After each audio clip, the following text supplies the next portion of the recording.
I'm swimming in everything you said. I'm thinking about jumping in it. Instead, I got you skinny dipping deep inside my head. Assalamualaikum warahmatullahi wabarakatuh. Di sini saya akan menjelaskan tentang sosiologi sebagai ilmu sosial. Menurut Auguste Comte, sosiologi adalah ilmu tentang gejala sosial yang tunduk pada hukum alam dan tidak berubah-ubah. Comte mengusulkan studi sosiologi dalam dua bagian utama, yakni stratifikasi sosial dan dinamika sosial. Menurut Pitirim Asorokin, sosiologi mempelajari hubungan dan pengaruh timbal balik antara aneka macam gejala-gejala sosial, misalnya antara gejala sosial ekonomi dan agama, keluarga dan moral, hukum dan ekonomi, serta masyarakat dan politik. Sosiologi mempelajari hubungan dan pengaruh timbal balik antara gejala sosial dan gejala non-sosial, misalnya gejala geografis dan gejala biologis. Sosiologi juga mempelajari ciri-ciri umum dari semua jenis gejala sosial. Beberapa definisi sosiologi menurut para ahli. Herbert Spencer mengemukakan bahwa sosiologi mempelajari tumbuh, bangun, dan kewajiban masyarakat. Emile Durkheim menyatakan bahwa sosiologi adalah ilmu yang mempelajari fakta-fakta sosial, yaitu fakta-fakta yang berisi cara bertindak, berpikir, dan berperasaan yang ada di luar individu. Fakta-fakta tersebut mempunyai kekuatan untuk mengendalikan individu. Max Weber mengemukakan bahwa sosiologi mempelajari tindakan-tindakan sosial. Pitirim A. Sorokin mengatakan bahwa sosiologi adalah suatu ilmu yang mempelajari hubungan dan pengaruh timbal balik antara aneka macam gejala-gejala sosial. Joseph Rauchek dan Roland Warren mendefinisikan sosiologi sebagai ilmu yang mempelajari hubungan antar manusia di dalam kelompok. Selo Siomarjan dan Solaiman Siomardi mengatakan bahwa sosiologi adalah ilmu yang mempelajari struktur sosial dan proses sosial, termasuk perubahan sosial. Siorjono Siokanto mengatakan bahwa sosiologi merupakan ilmu yang mempelajari masyarakat dalam keseluruhannya dan hubungan-hubungan antar orang-orang dalam masyarakat. Mayor Pollack menyatakan bahwa sosiologi merupakan ilmu pengetahuan yang mempelajari masyarakat sebagai keseluruhan, yakni hubungan antar manusia dengan manusia, manusia dengan kelompok, serta kelompok dengan kelompok, baik formal maupun material, statis maupun dinamis. Hasan Shaldil menyatakan bahwa sosiologi merupakan ilmu yang mempelajari hidup bersama dalam masyarakat dan menyelidiki ikatan-ikatan antar manusia yang menguasai kehidupan itu.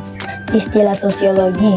Sosiologi memusatkan kajiannya pada kehidupan kelompok dan produk kehidupan kelompok tersebut, adat istiadat, tradisi, nilai-nilai hidup suatu kelompok, pengaruhnya terhadap kehidupan kelompok, proses interaksi di antara kelompok, dan perkembangan lembaga-lembaga sosial. Istilah sosiologi pertama kali dikemukakan oleh ahli filsafat, moralis sekaligus sosiolog berkebangsaan Prancis Auguste Comte melalui Cours dan filosof positif. Objek sosiologi. Socius, bahasa Latin, yang artinya kawan atau teman atau sesama, dan logos dari kata Yunani yang artinya kata atau berbicara atau cerita. Sosiologi berarti ilmu yang mempelajari masyarakat. Kata masyarakat berasal dari akar kata Arab. Musyarak artinya bersama-sama. Istilah masyarakat dalam bahasa Inggris adalah society. Kata society berasal dari bahasa Latin socius yang berarti kawan. Fokus studi sosiologi. Hubungan timbal balik antara manusia satu dengan manusia yang lain. Hubungan antara individu dan kelompok, hubungan antara kelompok yang satu dan kelompok yang lain, dan proses yang timbul dari hubungan-hubungan tersebut dalam masyarakat. Ciri sosiologi sebagai ilmu pengetahuan. A. Empiris. Ilmu pengetahuan tersebut didasarkan pada observasi terhadap kenyataan dan akal sehat, serta hasilnya tidak bersifat spekulatif menduga-duga. B. Teoritis, suatu ilmu pengetahuan selalu berusaha menyusun abstraksi dari hasil-hasil pengamatan. C. Kumulatif, disusun atas dasar teori-teori yang sudah ada, atau memperbaiki, memperluas, serta memperkuat teori-teori lama.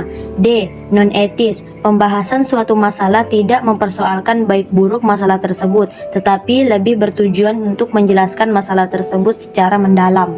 Unsur yang terkandung dalam istilah masyarakat, sejumlah manusia yang hidup bersama dalam waktu yang relatif lama, memiliki sistem komunikasi dan peraturan yang mengatur hubungan antar manusia dalam masyarakat. Manusia yang hidup bersama merupakan suatu kesatuan. Manusia yang hidup bersama merupakan suatu sistem hidup bersama. Sejarah sosiologi. Saat sosiologi masih dianggap sebagai ilmu yang bernaung di dalam filsafat, disebut dengan nama filsafat sosial. Materi filsafat sosial masih mengandung unsur etika yang membahas tentang bagaimana seharusnya masyarakat itu sollen. Sosiologi yang berkembang saat ini merupakan ilmu yang membicarakan bagaimana kenyataan yang ada dalam masyarakat Dasein. Awal tahun 1800-an, konsep pemikiran sosiologi belum dianggap sebagai ilmu pengetahuan. Baru setelah Auguste Comte 1798 sampai 1857 menciptakan istilah sosiologi, bapak sosiologi. Hal penting dalam sejarah perkembangan sosiologi adalah teori determinisme ekonomi yang dikembangkan oleh Friedrich Engels dan Karl Marx. Teori determinisme menyatakan bahwa faktor-faktor ekonomi mengontrol semua pola dan institusi di masyarakat, dianggap dasar komunis. Herbert Spencer mengembangkan sistematika penelitian masyarakat dan menyimpulkan bahwa perkembangan masyarakat manusia adalah suatu proses evaluasi yang bertingkat-tingkat dari bentuk yang rendah ke bentuk yang lebih tinggi seperti evolusi biologis.